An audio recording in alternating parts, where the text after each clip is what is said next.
Hola, bueno, pues nada, estamos con otro vídeo de las matemáticas del coronavirus para hablar un poquito de los rebrotes bueno, rebrotes y cuarentena, le llaman. No voy a abordar la hipótesis de la curva doblegada porque creo que a estas alturas no hace falta. Si esa hipótesis, que es la oficial, fuera cierta, a estas alturas el rebrote sería generalizado. Solo hace falta ver las terrazas y, bueno, la gente sin mascarillas y, bueno, y las mascarillas en sí tampoco hacen gran cosa. No hay evidencia científica de que funcionen. Estaríamos otra vez a primeros de marzo. Entonces ni voy a entrar en esa hipótesis. Creo que no merece la pena. Pero con la hipótesis de curva natural, que es la que parece que se ha cumplido, me preguntan si los rebrotes son posibles o probables, y evidentemente son posibles. Entonces vamos a utilizar un modelo SIR que he preparado con dos poblaciones para ver un poquito la dinámica de los posibles rebrotes. No para modelizar un caso concreto, sino para entender esa posible aparición, ¿vale? Entonces voy a utilizar un modelo SIR que simplemente os comento en qué se basa. Es un modelo que es igual que el que he utilizado en, en vídeos anteriores, pero a ver, aquí. Pero tiene, en lugar de una población, tiene dos poblaciones entre las que puede haber circulación de personas, ¿vale? Y bueno, yo asumo que esa circulación es pequeña y que básicamente y que pasan susceptibles e infectados de una a otra, ¿vale? Entonces, muy sencillito, así tenemos dos poblaciones que interaccionan y podemos jugar con ellas. Vamos a verlo cómo funciona. Tenemos por aquí el modelo este. Entonces, esto es un modelo que tiene dos poblaciones, la población 1 y la población 2, que forman parte de una población total.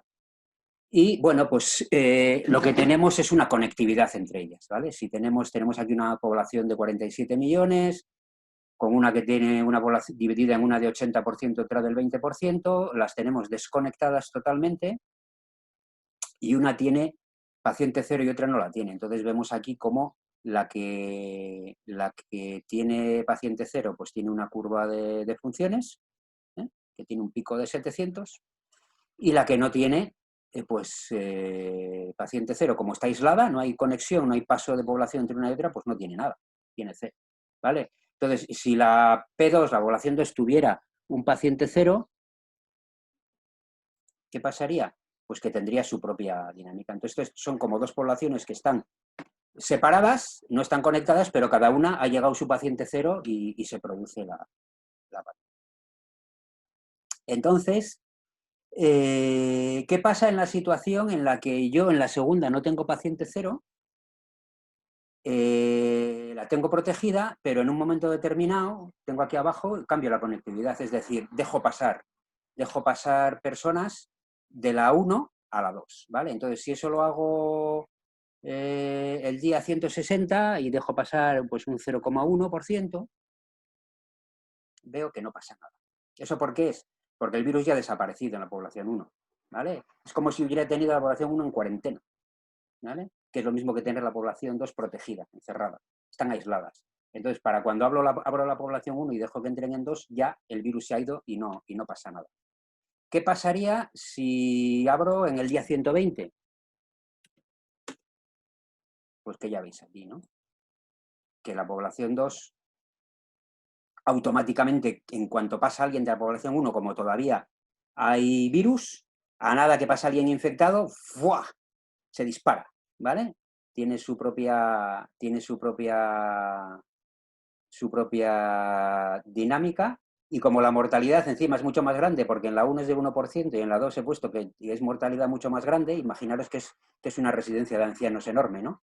Y ahí la mortalidad pues es el 6 en vez del 1, ¿vale? Pues ¿qué pasa? Que hay un rebrote brutal, que no es un rebrote, ¿eh?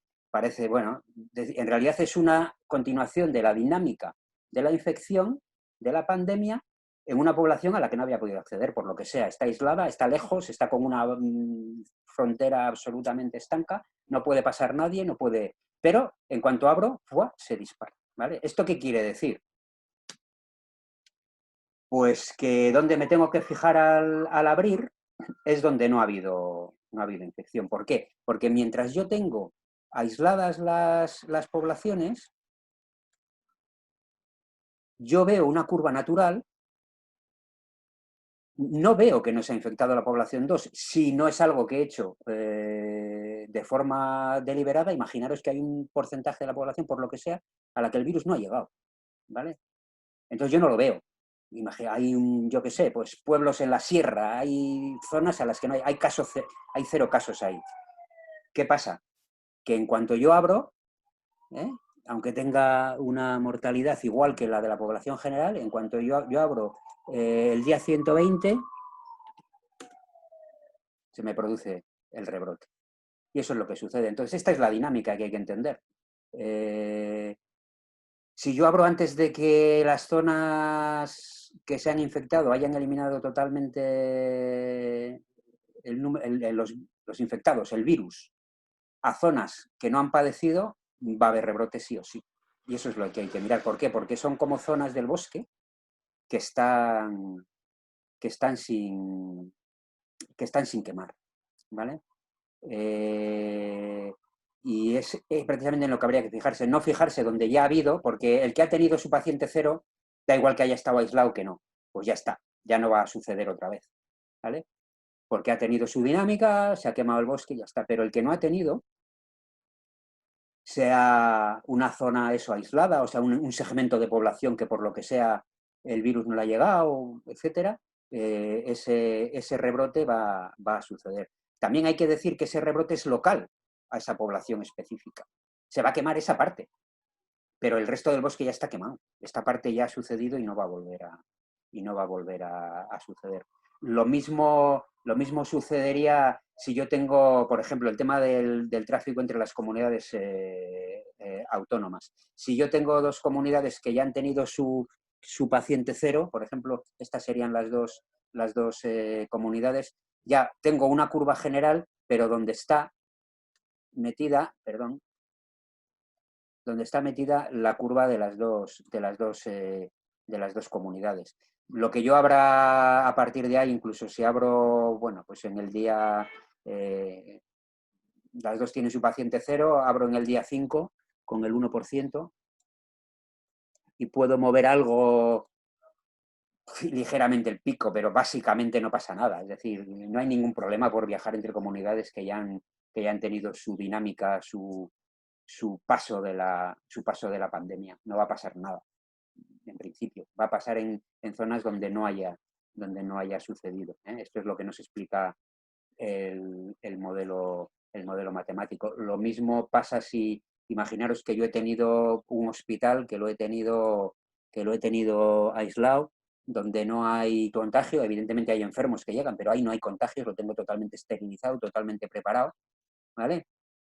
Suponemos que ahí dentro la mortalidad es mucho mayor, pero no hay contagios, ¿vale? Llegan los pacientes, ahí no hay contagios. A ver dónde tengo aquí. Los tengo conectados, ¿veis? Y tengo aquí la de abajo, pues igual aquí, pues en vez del 80 pongo el 98% de la población, ¿vale? Entonces, ¿qué pasa?